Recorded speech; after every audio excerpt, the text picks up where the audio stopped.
अब एक दूसरा करते हैं आज, एक और है 3 माइनस 3 क्या था, -3 इसका वर्गमूल निकालना। ठीक है, -3 -4i का वर्गमूल निकालना है। तो हर क्वेश्चन की तरह यहाँ पे पहले क्या करेंगे कि माना -3 -4i का जो वर्गमूल है वो क्या है, x प्लस i। ठीक है, x प्लस i y मान। अब यहाँ पर फिर वही x और y की वैल्यू चाहिए, तो दोनों पक्षों का वर्ग करके समीकरण बना चाहिए। तो दोनों पक्षों का वर्ग करने पर, दोनों पक्षों का वर्ग करने पर, वर्ग करेंगे तो यहाँ से स्क्वायर घट जाएगा, क्या आएगा -3 -4i, और इधर क्या बचेगा, डायरेक्ट लिख दे रहे हैं x स्क्वायर, ये i स्क्वायर होगा तो माइनस y स्क्वायर और प्लस 2xy हो जाएगा। अब अगर यहाँ पर इस कॉम्प्लेक्स नंबर की इस कॉम्प्लेक्स नंबर से तुलना करें तो तुलना करने पर आपको दो इक्वेशन मिलेगा, x square minus y square equal to -2, ये आपका पहला समीकरण होगा। और यहाँ इस काल्पनिक भाग की तुलना करेंगे तो 2xy इज इक्वल टू कितना, -2, ये दूसरा। ठीक है, अब x square minus y square है, 2xy दिया हुआ है, क्या बताया है आपको कि आप ये मत करिएगा कि x की वैल्यू इसमें रखें और y का द्विघात बना लें, या y की वैल्यू निकालें इसमें रखें। करने को कोई कहे तो कर सकता है, करने की जरूरत नहीं, इस तरह से मत करिएगा। ठीक है ना, यहाँ पर इस फार्मूले का इस्तेमाल जरूर करिएगा कि अगर x square minus y square और xy मालूम है, यानी संख्याओं का अंतर मालूम है, संख्याओं का गुणनफल मालूम है, तो आप एक काम करो, संख्याओं के वर्गों को मालूम का योग को मालूम। तो x square plus y square का फार्मूला क्या होगा, x square minus y square का whole square plus 4x square y।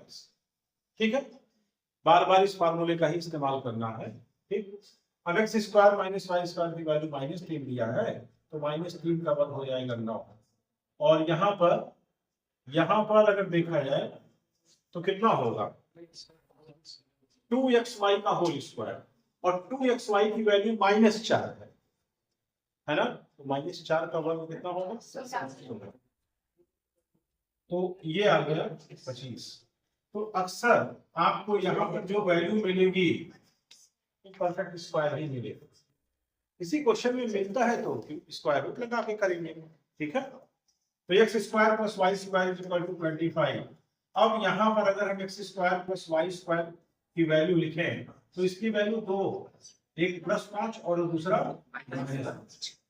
ठीक, अब आपको ये बात पहले ही बता दिया गया था कि हमेशा जो मान निकालने के लिए समीकरण लेंगे वो +5 को लेंगे, -5 को नहीं लेंगे। क्यों नहीं लेंगे, वर्गों का योग कभी ऋणात्मक नहीं हो सकता। बात समझ रहे हो ना, दो संख्याओं के वर्गों का योग कभी ऋणात्मक नहीं होगा।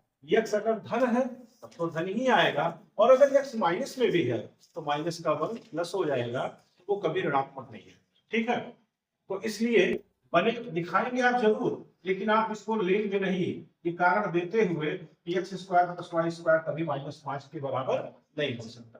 ठीक है, तो पहले हम इसको करते हैं। तो यहाँ पर एक समीकरण बना x square plus y square बराबर 5, और दूसरा क्या बना है, ये x square minus y square बराबर कितना है, -3। अब इनको हल करिए, जोड़ ले तो ज्यादा अच्छा होगा, कट जाएगा, और 2x square is equal to कितना आएगा, ये भी जुड़ेगा, तो जुड़ेगा तो कितना आएगा 2।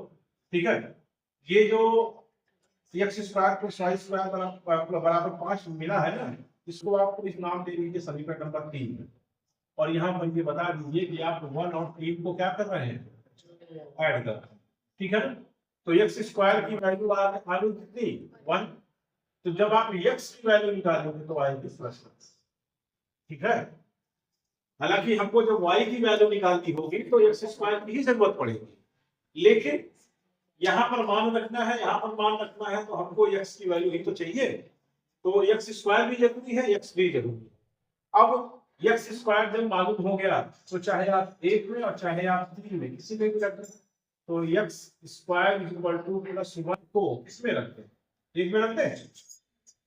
1 में रखने पर और अगर समीकरण 1 में रखा जाएगा तो X square minus Y square equal to minus 3। X square की वैल्यू अगर 1 करेंगे, एक्स स्क्वायर की वैल्यू 1 और minus Y square equal to minus 3, तो पक्षांतर करने पर वाई स्क्वायर की वैल्यू 4 होगी कि नहीं? इधर आ जाएगा प्लस हो जाएगी, और वाई स्क्वायर की वैल्यू 4, तो वाई की वैल्यू कितनी? Plus minus. समझ रहे हो ना? यस। अब एक्स भी निकल गया, वाई भी निकल गया, तो आप कह सकते हैं इसलिए अंडर रूट क्या कर सकते हैं? इसका जो मान होगा -3 माइनस वाई का वर्ग हो जाएगा, एक्स प्लस नहीं करेगा, प्लस माइनस यहाँ भी है, प्लस माइनस यहाँ भी है, प्लस माइनस बाहर करके एक्स की वैल्यू रख दीजिए कितना?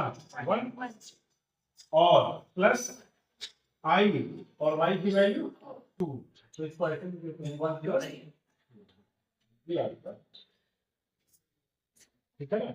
तो 3 तरह के सवाल हो गए। दोनों संख्याएं पॉजिटिव तब भी कैसे निकालेंगे? दोनों के बीच में माइनस तब कैसे निकालेंगे? और अगर दोनों नेगेटिव है तब कैसे निकालेंगे? ठीक है ना? अब कोई भी सवाल आएगा इसी तरीके का होगा, आप इसको ऐसे करेंगे। ठीक है?